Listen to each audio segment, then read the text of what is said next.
Hello and welcome back to the channel. Today we answer the question, is Wakanda Forever going to be Wokanda Forever? So let's get into this story. Black Panther Wakanda Forever star Tenoch Huerta says Marvel Films' main conflict portrays what is happening here in the States between minorities. It's a little concerning when I hear things like this, but let's get into the rest of the story. In the eyes of star Tenoch Huerta, the strictly divided conflict between Wakanda and Atlantis at the center of Marvel's upcoming Black Panther Wakanda Forever portrays what is happening here in the United States between minorities of this country. Huerta, who is set to star in the abruptly decided Phase 4 end cap as an Aztec-inspired version of Namor the Submariner, shared his thoughts on the themes seen in the upcoming MCU debut at the recent D23 2020-22 Expo. I only guess they wanted to put an abrupt end to Phase 4 because it's been a huge failure. But I don't think just saying we're ending Phase 4 and starting Phase 5 is how you actually fix this. It's not in the name, people. It's not in the name. Beginning by speaking specifically to how his incarnation of Marvel's First Mutant differed from the original comic book version, the star explained to outlet editor, this new version responds to this time and how this world has transformed. Again, what does this mean? This is the kind of things that we have to be a little wary about when they talk about these things. Are we getting at diversity and representation? And then is that going to be all this film is really about?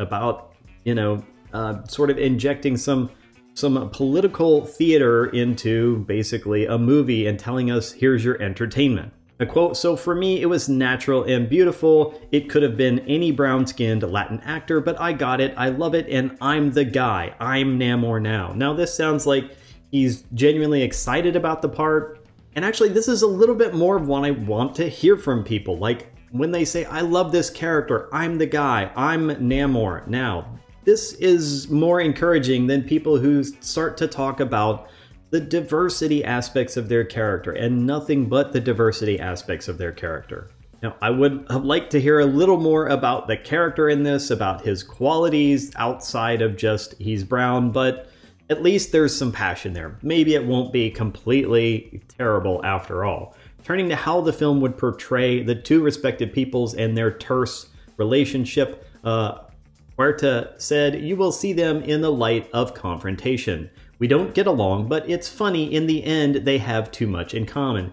And now that's nice. That's a nice little thing to have there. That they're giving some insight into the plot. The plot will be about the differences between these two groups, between the Atlanteans, the Submariners, and between Wakanda. But in the end, they will find, like most people, that they have more in common than they do different. And that is an encouraging tale. That is what we see in most comic books. Most comic books will focus on the commonalities that different people, different aspects of humanity have, versus usually against some sort of alien or some sort of foreign being or, some sort of monster. Whoever the big baddie is someone who has set themselves apart from men, and as a result, humanity, even different kinds of humanity, different peoples, have to join together and come together to win this battle. Adding his personal take on the film's central conflict, Huerta observed, it portrays what is happening here in the States, from my perspective, between the minorities of this country. Again, these are things I don't want to hear. I don't want to hear the, it's okay to have analogy. It's okay to have allegory, but it creates a question of whether the allegory will be way too on point, way too obvious, and whether that will be the focus of the story. The focus of the story will be race relations in the United States, or whether the focus of the story is actually about these mythic characters, about Wakanda, and about Atlantis. And that is really what we're wanting to see here. We're wanting to be entertained. And yes, if there happens to be a subtle message that's inserted in there, then people would generally accept it. If you make it all about the message and just put it in their face, the message, guess what? People don't like it. They don't want to see the message. They want to see entertainment. It's okay if there's a little bit of a message in there. It's not necessarily hidden, but not in your face. I think at some point we need to join together and create that different thing. Again, that's more of an encouraging comment, a comment of unity, a comment of like exactly what I was talking about that you see in a lot of comic book stories. And that is unity helping to create the ability or the pathway for success over whoever the aggressor is, the antagonist is. Huerta's co-star M'Baku actor Winston Duke also commented on the changes made to Namor's character in adapting him for the silver screen, telling Phillips, in our version, it feels a lot more real than fiction. Okay, that's interesting. In the MCU fashion, we've grounded it in real cultural significance and cultural traditions. He continued, you see the Latin contingent that is present visually.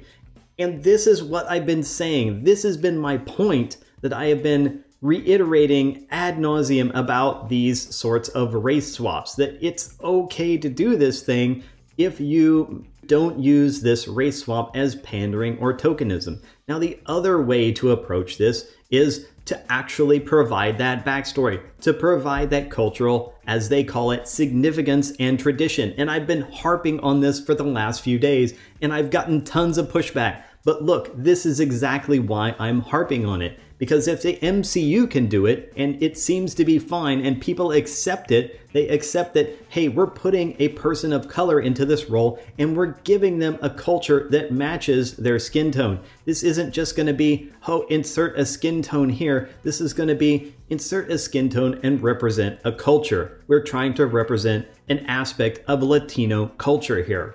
Thank you, thank you, thank you.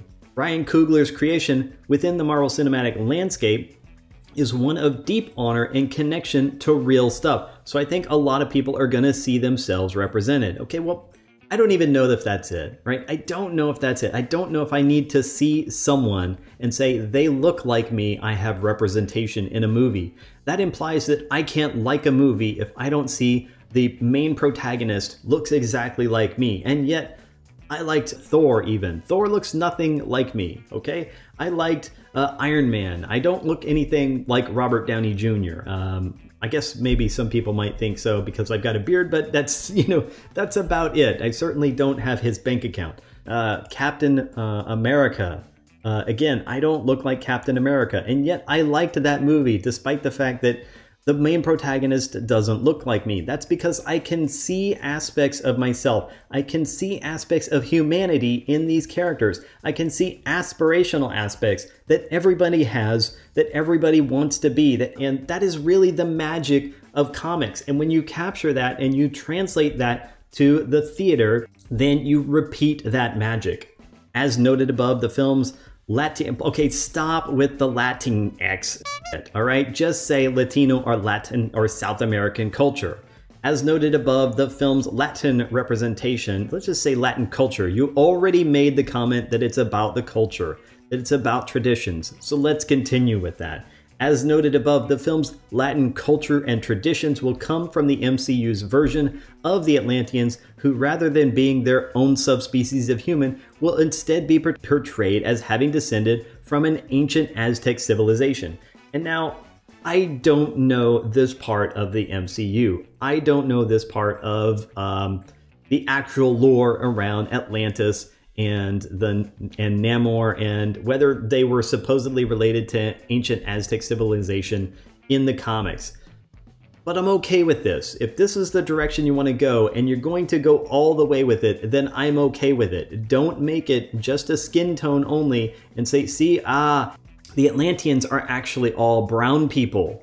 But then you just portray them as Atlanteans. And then I say, what's the point, right? They could have been blue. They could have been purple. If they were blue or purple in the comic books and you don't make any significant change to them, you don't go all in with a culture that you're creating for them, then why even do the swap in the first place? But in this case, it doesn't seem like they're doing that, and I'm going to applaud that. I'm going to recognize that. So all the haters out there who say that I'm obviously being insincere with my critique, this is my critique, and I'm actually giving the kudos to MCU for taking this approach and going all the way with it. If you're gonna do it, do it. If not, if you're gonna make it a skin tone only, then quit the racist shit. That's what I say. That's racism. That's pandering. That's tokenism. That's boiling culture and tradition down to a skin tone, and that is offensive to everyone. And if it's not offensive to you, you should be asking yourself why you're not offended by taking someone's tradition and culture and completely ignoring it and completely discarding it and saying, we don't care about any of that, we just care that you have brown skin.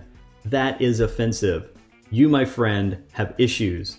Fans can catch the outcome of Namor's showdown with the once isolationist African nation, as well as the passing of Black Panther mantle onto the new hero in Wakanda Forever, which hits theaters in November 11th. So let me know your thoughts down in the comments below about the tactic and the approach that they are taking with Wakanda Forever.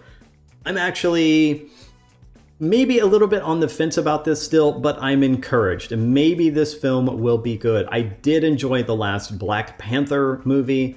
Again, I would say people who would race swap things without changing the culture. That is not representation. They are not representing a culture or a minority. They are simply representing skin tone. And to boil people down to nothing but the color of their skin is patently offensive. Let me know your thoughts in the comments below. In the meantime, if you want to continue to smash the narrative, then smash the like, subscribe, and share buttons, and I will see you in the next video. Have a great day.